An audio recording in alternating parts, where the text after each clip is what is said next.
It's a pleasure to be here. I'm not really an admiral. I just like the outfit and always wanted to be an admiral. I didn't want to actually do the work. I just want the title.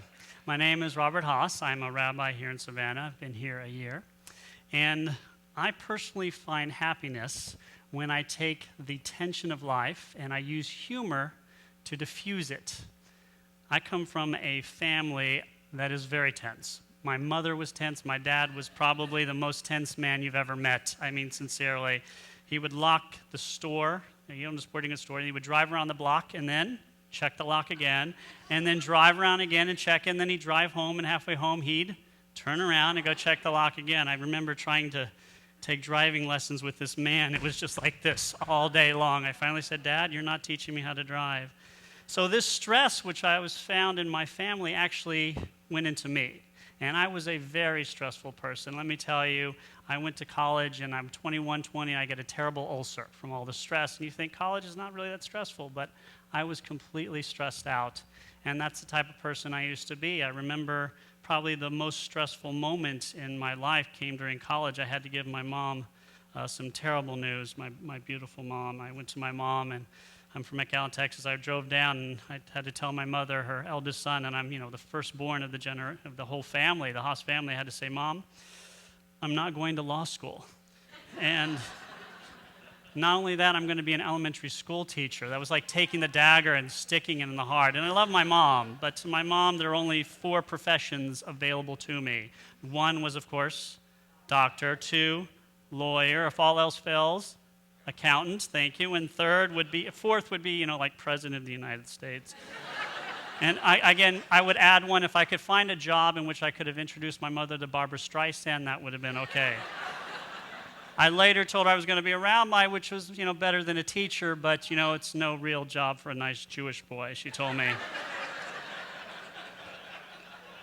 So this stress I had as a child really went through college, and then as a teacher, I was so stressed out. I taught in a school with kids who were living terrible lives. I mean, they're all really in difficult homes, and the academic level was so low. And I felt the stress of trying to raise it up. I was sincerely trying to teach these kids, but I was so stressed out, as I was in most things. And then one day, this veteran teacher came to me, and she said, Robert, when we get together, all the teachers, you are like the life of the party. You're cracking jokes, you're smiling, but when I see you with your students, I haven't once seen you smile. This had been months. I've never seen you crack a single joke with the kids. And I thought to myself, you know what? The stress is not only affecting me and taking away my happiness, it's really affecting my students. From that moment on, I was cracking jokes. I was being more myself. I was teaching the kids to crack jokes. When things didn't go well, when the academics weren't with what I thought, I would say something to myself like, well, at least I've taught the kids how to tell a joke. And that is something. And they got pretty good. I remember one little girl came to me and she said, Mr. Haas, if we tie your hands behind your back, will we have to cancel class? And I said, why would we have to cancel class? She said, because you wouldn't be able to talk. This is a little 8-year-old. Another little girl, I was talking to one of the little boys. He had asked me about my 5 o'clock shadow. Why do you have this beard? So in a condescending note, I realized later, I'm talking to this boy with the whole class around. I said, well, when you get older, all you boys are going to have to shave your face. And it's really annoying. It takes a long time, but it's something you have to do. It's something boys have to do. And this little 8-year-old girl looked at me and said, oh, give me a break, Mr. Haas. Try shaving your legs every day. Little girl, true story.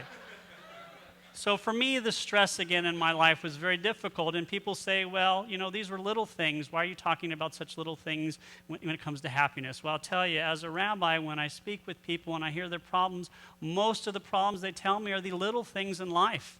It's the stresses of getting your kids to school, about dealing with a difficult boss, about home problems, about finding time for the family, about windows breaking. All those little stresses add up. It's what I call the compounding stress interest. If only my portfolio, the interest was as good as my stress interest.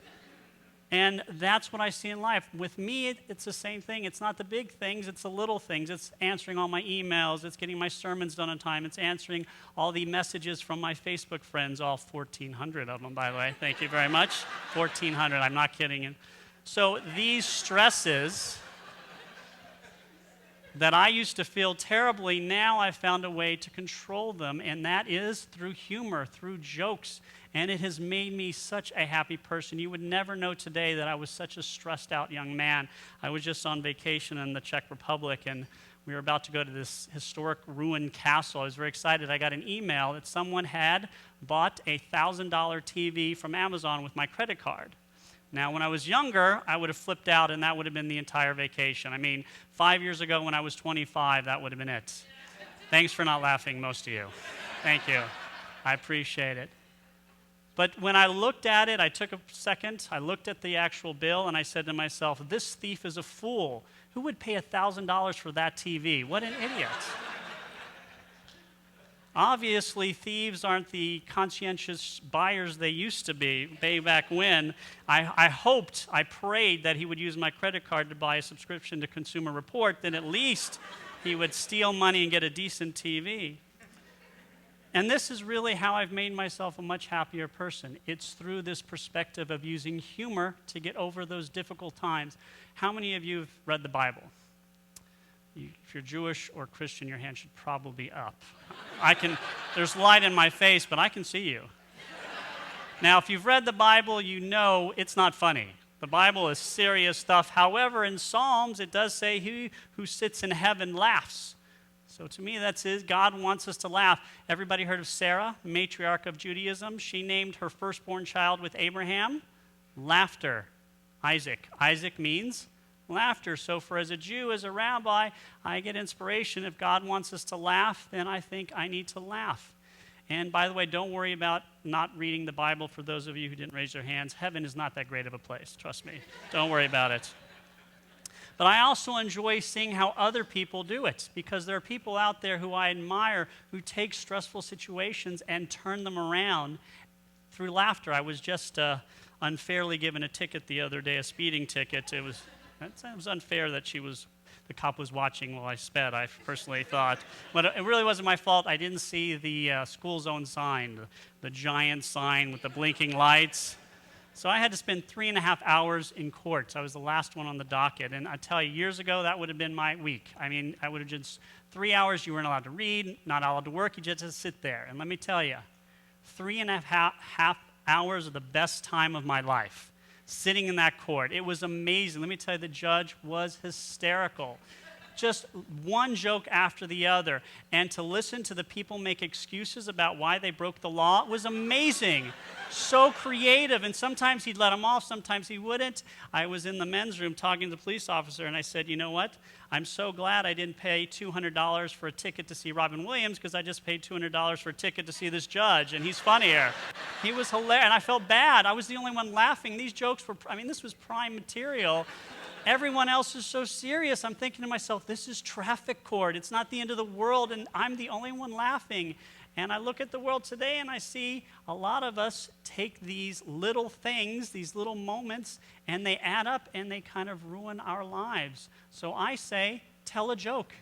Even if you're not good at telling jokes are great. You could be the guy who doesn't tell jokes well, but says them all the time. And let me tell you, clean jokes. Especially you guys over here, I'm watching you. And you know what? Just tell dirty jokes, it's okay. Tell them your rabbi said it was okay. So for me, personally, I am happier not because of the grand moments of going on vacations. I'm happier because those tensions that used to destroy my days and my weeks, really almost ruined my life as a young man, are no longer there. And that's because when I find these stresses, I change them with humor.